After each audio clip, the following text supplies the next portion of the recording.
नमस्ते। थर्ड आई में आपका स्वागत है। सबसे पहले तो भाई आप सब लोगों को बहुत बहुत धन्यवाद, क्योंकि 2 दिन का अवध कॉन्क्लेव 16-17 का कल समाप्त हुआ। हर एक के अपने अपने सफलता के मापदंड होते हैं, हर एक का अपने अपना अच्छा और बुरा का मापदंड होता है। कार्यक्रम कैसा था, मतलब उसका इम्पैक्ट, कंटेंट की बात तो दर्शक ही तय करेंगे, जो लोग आए वो बताएंगे। लेकिन 2-3 चीजें अभूतपूर्व थी। एक तो वेन्यू जो इस बार हम लोगों ने ओपन एयर किया, और ओपन एयर ऐसा किया गया था कि जहां पे मतलब ये जब मैं शाम को प्रकाश झांसा के साथ उनको 1-on-1 कर रहा था इंटरव्यू, तो चिड़ियों की चहचहाट ठीक से सुनाई दे। और ये एक ऐसा एक्सपीरियंस था जिसमें कहा भी गया और मैंने उसको मेंशन भी किया कि भाई बहुत दिनों बाद सही में चिड़ियों की आवाज, मतलब वो कोई क्रिएट की हुई स्टूडियो की आवाज नहीं थी, सही में चिड़ियों की चहचहाट के बीच आप ये कार्यक्रम कर रहे हैं। दूसरा कार्यक्रम की एक मैं इतने साल से कार्यक्रम कर रहा हूँ, एक दोस्त की अपनी पहचान होती है। हम वो कार्यक्रम टाइम से शुरू करते हैं, इर्रिस्पेक्टिव कि वो जो भी प्रमुख व्यक्ति है वो आए या नहीं है। हालांकि यहाँ प्रमुख व्यक्ति आ गए थे, कार्यक्रम टाइम से शुरू हुआ और मतलब दोनों दिन मेरे हिसाब से अद्भुत थे। मैं एक आदमी का और एक चीज का, और आप लोग जो इसको लाइव देख रहे थे या आप देखेंगे आगे आने वाले उसमें जब अलग अलग सेशंस को आपके साथ लगाएंगे लाइव के, वो वीडियो ऑलरेडी अपलोडेड है, दोनों दिन के पूरे पूरे वीडियोस अपलोडेड हैं। लेकिन मैं इसलिए इस बात को रेखांकित कर रहा हूं कि जो हमारा बैकग्राउंड बना वो कुछ आर्ट टीचर जो क्वालिफाइड, मतलब आर्ट टीचर हैं, आर्ट स्टूडेंट्स, इन्होंने बनाया। क्या मेहनत, क्या सफाई और कितनी कारीगरी और कितनी खूबसूरती, वो अगर आप सामने से देखेंगे या उसमें देखेंगे तो आपको खुद नजर आएगी। कार्यक्रम के 2 दिन का तो था ही, अलग अलग सेशन थे। लिटरेचर पे बात हुई, आर्ट एंड कल्चर पे बात हुई, हेल्थ पे बात हुई।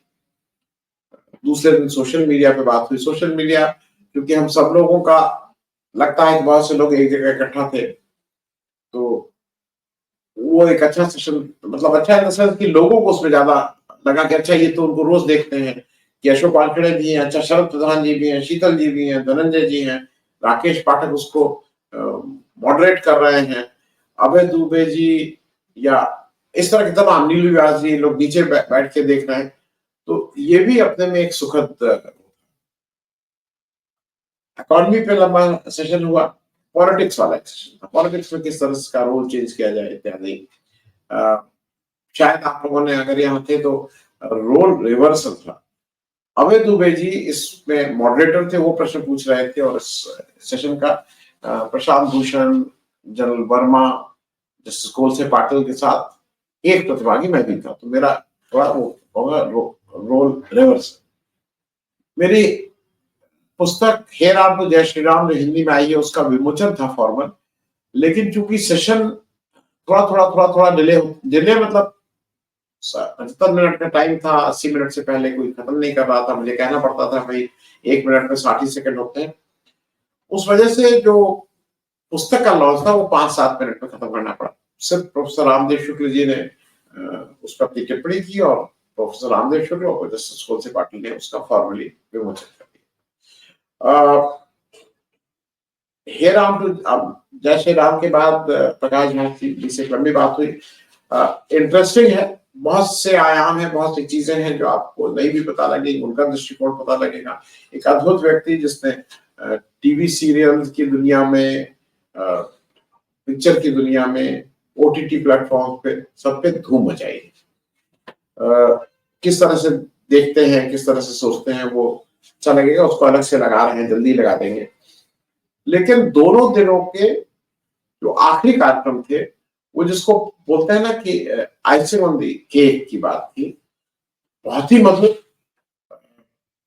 बिरजू महाराज साहब के जो ग्रैंडसन पंडित अनुज मिश्रा जी का एक बेहतरीन कथक, उसकी पूरी ट्रूप थी। 13-14 लोग एक साथ परफॉर्म कर रहे थे, और ये अवश्य है कि मैं इसको भी उसकी एक कमी बताऊं। मंच जब 13-14 कथक डांसर एक साथ परफॉर्म करे तो लग रहा था कि थोड़ा और बड़ा होता तो अच्छा, क्योंकि ये मंच कोई सांस्कृतिक कार्यक्रम नहीं, ये मंच तो साहित्यिक मंच था, लेकिन उस पर ये किया गया। दूसरे दिन जब पब्लिक अवार्ड फंक्शन था, जिसमें हमने सुधा भारद्वाज जी को और रवि नायर साहब को पत्रकारिता में, सुधा भारद्वाज जी को सामाजिक जीवन में, और सुनीता झिंगरन जी को आर्ट एंड कल्चर के लिए जब सम्मानित किया, तो वहां सुनीता झिंगरन जी ने जो समा बांधा, बहुत छोटे उसमें, लेकिन जो उन्होंने सुनाया वो लोगों के लिए कुछ कुछ मतलब मेस्मराइजिंग, क्या वो कुछ ईश्वरीय होता कि आपका कनेक्शन कहीं और हो गया। खैर, ये तो हो गई अवध कॉन्क्लेव की बात। आप लोगों का एक बार फिर से बहुत बहुत धन्यवाद।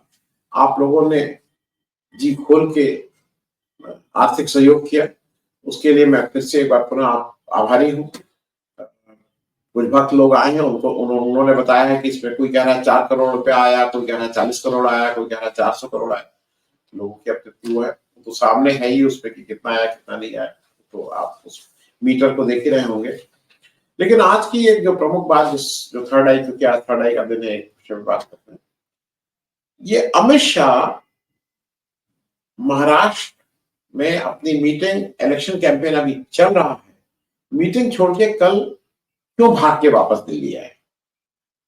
मतलब ये तो सोचने वाली बात है कि महाराष्ट्र ये इलेक्शन के बीच में दो इंपॉर्टेंट बात होती है। मोदी जी इलेक्शन छोड़ के विदेश यात्रा पे चले जाते, वो भी नाइजीरिया। अमेरिका होता तभी समझ में आता, लेकिन नाइजीरिया, ऐसा कभी आपने पूर्व में सुना है कि मोदी जी इलेक्शन के बीच में, और वो भी वेरी हाई स्टेक्स इलेक्शन, जहां पे देश की जो आर्थिक राजधानी है, जो फाइनेंशियल कैपिटल है, वहां पे इलेक्शन हो रहा है और मोदी जी विदेश चले। अब वो नंबर 2 नंबर 1 जो भी है, man in control Amit Shah साहब, कल एकदम से विदर्भ में उनका दौरा लगा, नागपुर से वो उल्टे पैर वापस आ गए। क्यों आ गए? बताया ये गया ऑफिशियली कि मणिपुर में एकदम से बहुत कुछ समस्याएं आ रही है, वायलेंस हुआ, इसलिए वापस आ गए। क्या मणिपुर का वायलेंस आज से हो रहा है अमित शाह साहब? और मुझे तो कभी कभी डर ये लगने लगता है कि अमित शाह अगर कहीं वायलेंस कंट्रोल करने जाते हैं तो उनका कुछ और एजेंडा क्या रहता है, सबको पता है। क्योंकि ये जब से डबल इंजन की सरकार है, में मतलब 2022 में सरकार आई, 2023 मई 2023 से दंगे लगातार चल रहे हैं, और एक प्रदेश मणिपुर जहां पे दो अलग अलग लोग, अलग अलग समुदाय कह लीजिए, अलग अलग सेक्ट कह लीजिए, एक साथ बहुत प्रेम भाव से रहते थे, ऐसी समस्या नहीं थी, खींचतान नहीं रहती है।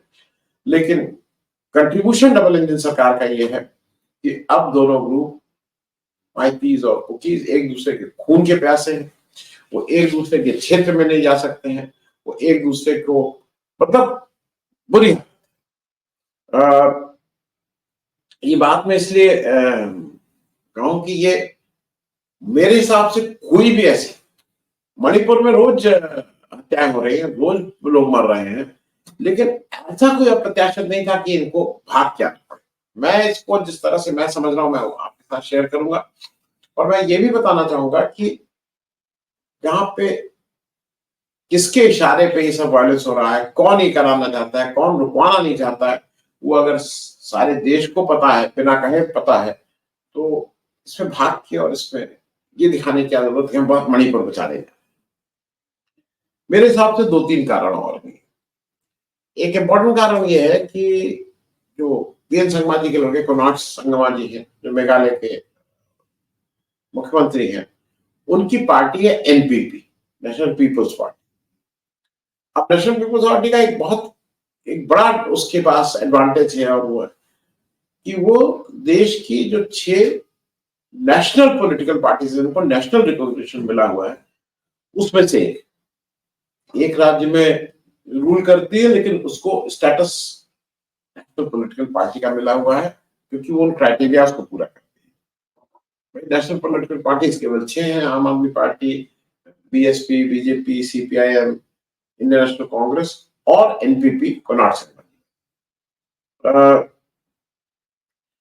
कुणाल शर्मा जी की बीजेपी ने मणिपुर सरकार से अपना समर्थन वापस ले लिया है, ये कहते हुए कि सरकार कुछ नहीं कर रही है, इन्होंने कोई एक्शन नहीं ले रहे हैं वहां, उन्होंने इस तर्ज पे किया, मतलब due to the non performance of BJP government in Manipur, they have withdrawn this.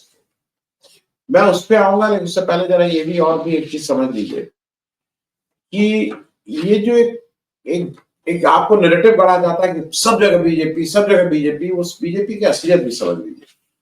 हमारे यहाँ कुल 28 राज्य हैं जिनमें विधानसभा इलेक्शन होते हैं, और 3 केंद्र शासित प्रदेश भी हैं जहां पे विधानसभा के इलेक्शन होते हैं, दिल्ली, जम्मू कश्मीर। अब इस 28+3 31 में से 14 राज्यों में बीजेपी की सरकार और 7 राज्यों में एनडीए की सरकार। आप कहेंगे इसका मतलब ये कि बीजेपी सिंगल लार्जेस्ट पार्टी, वो अपनी सरकार चला रही, बाकी जगह उनके सहयोगी था। तो 31 में से 31 जगह सरकार, 31 में से 21 जगह सरकार, आउट ऑफ 21 प्लेसेस जो सरकार है वो एनडीए की है, और इंडिया गठबंधन की 10 जगह। ऐसे में शायद जो एनपीपी ने वहां से जो समर्थन वापस लिया है, उसके अलावा एक और है कि मेघालय, क्योंकि मेघालय में आपकी शक्ति ऐसी कुछ नहीं है। मेघालय में जो कुल लोग हैं उसमें से 31 में से 21 एनडीए के हैं, 14 बीजेपी और 7 ये एनपीपी, नहीं ये हाँ एनपीपी है। तो वहां पे भी माफ कीजिएगा, मेघालय की जब बात करेंगे तो मेघालय में 60 में मेघालय में क्लियर मेजॉरिटी एनपीपी की है, इसमें कहीं कोई वो नहीं है। 60 में एनपीपी के 31 है, माफ कीजिएगा पहली फिगर गलत हो गई थी, 60 में 31 एनपीपी के हैं, बीजेपी के मात्र 2 हैं, लेकिन बीजेपी उसको एनडीए रूल स्टेट कहती है मेघालय। तो अगर एनपीपी ने सपोर्ट विड्रॉ किया मणिपुर से, तो क्या मान लिया जाए कि उसका मेघालय में भी वो बीजेपी उसके साथ नहीं, वो मानती है बीजेपी को अपने साथ। जो अभी जो लोगों में भावनाएं आहत हैं और जो जिस वजह से ये सारा कुछ मामला हो रहा है, उसका एक बड़ा कारण ये है कि वहां पे जो कैंप है, मतलब जो सरकार की नजर के नीचे उसकी निगरानी में कैंप जो उन्होंने बनाए रिलीफ कैंप, उसमें से लोग किडनैप किए जा रहे हैं, और वहां पे रहना भी अब सेफ नहीं। और ये मानना है कि वहां की सरकार का कुछ ना कुछ इशारा होगा तब ये हो रहा है, क्योंकि कैंप में रहते हुए जहां सुरक्षा की पूरी गारंटी है, ये कैसे किडनैप हो सकता है। तो इसमें भी बहुत क्लीन नहीं है आ रही है बीजेपी। और एक चीज और समझ लीजिए कि 60 की टोटल विधानसभा सीट्स हैं मणिपुर में, एनपीपी के बाहर निकल जाने के बाद 37 सीट अभी भी बीजेपी की रहेंगी, मतलब बीजेपी और उसके सहयोगी दलों की रहेंगी। तो अब आप एक चीज तो तय है कि कोई सरकार तुरंत गिरने नहीं जा रही, लेकिन इन 37 में से 7 बीजेपी के कुकीज एमएलए हैं।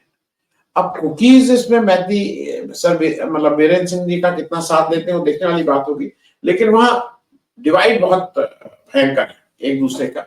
तो वो अगर कोई इस तरह का डिवीजन होता है तो सरकार बहुत टाइट उसमें आ जाएगी। मतलब 60 में से 30 सीट, एक भी इधर गिरे तो कुछ इधर उधर हो सकता है। 2 चीजें हमको आपको एक और, क्योंकि ये मैं बिल्कुल क्लियर हूं कि ये क्यों भाग क्या है। ये भाग के इसलिए आए हैं कि इनको मणिपुर की सरकार बचानी है, जो एक सरकार हाथ में है उसको बचाना है। फिर महाराष्ट्र तो इनको लगता है कि ठीक है अब तो महाराष्ट्र हाथ से निकल ही गया, ये मोदी जी के उससे काफी कुछ इंडिकेट हो रहा है, क्योंकि ये भी पता लग जाएगा कि क्या इलेक्शन अभी काउंटिंग एक हफ्ते में है, कि क्या मोदी जी जो विदेश यात्रा में गए हैं उनका मन अब नहीं करता है इलेक्शन में कैंपेन करने का, क्योंकि ऐसा क्या था वो आगे पीछे भी जा सकते थे, या बीजेपी ओवर कॉन्फिडेंस में, बीजेपी को पूरी कॉन्फिडेंस है कि जो भी तिकड़म है उस तिकड़म से मैं फिर से जीत जाऊं। ये थोड़ा विचार करने योग्य प्रश्न है। लेकिन अमित शाह इलेक्शन से बाहर, मोदी जी देश से बाहर, तो कहीं ना कहीं कुछ ना कुछ तो गड़बड़ है। इसको बोलते हैं ना कुछ गड़बड़ है गया, तो गड़बड़ तो कहीं कुछ ना कुछ है। या तो दिख गया है कि कितनी सीटें आ रही हैं, हम लोगों को लगता है कि भाई हम लोग एनालिसिस के हिसाब से करते हैं, उसके बाद फिर ये लगता है नहीं आप इतने को। अभी भी मेरे हिसाब से महाराष्ट्र विकास आघाड़ी की एडवांटेज है। महायुति बीजेपी और शरद पवार जी वाली एनसीपी, नहीं माफ कीजिएगा, अजीत पवार वाली एनसीपी और शिंदे जी वाली शिवसेना, ये सरकार तो है लेकिन इनकी सरकार दोबारा बनते हुए कम से कम कागज पर तो नहीं दिखाई दे रही है। अब बाकी जोड़ तोड़ जो अमित शाह करेंगे। तो अंत में सिर्फ इसके साथ एक बार फिर एम्फसाइज करते हुए कि भाई आप लोगों के सहयोग और वहां के पार्टिसिपेशन के लिए मैं बहुत बहुत धन्यवाद। आप सब लोगों को कार्यक्रम हम इसी तरह से चलाते रहे, और मैं उसको आग्रह करूंगा कि जब सेशन अलग काट के लगाऊं फिर उसके बारे में बात करें। सेशन के सेशन देखिए, आपको अच्छा लगेगा। नए तरह के डिस्कशन है, कुछ नए बातें हो रही हैं, कुछ नए तरह से दुनिया को देखने की बात हो रही है, और उसमें बहुत कुछ वे फॉरवर्ड की भी बात है कि अब आगे कैसे चला जाए, इस पर भी काफी मन। फिर थैंक यू सो मच, धन्यवाद।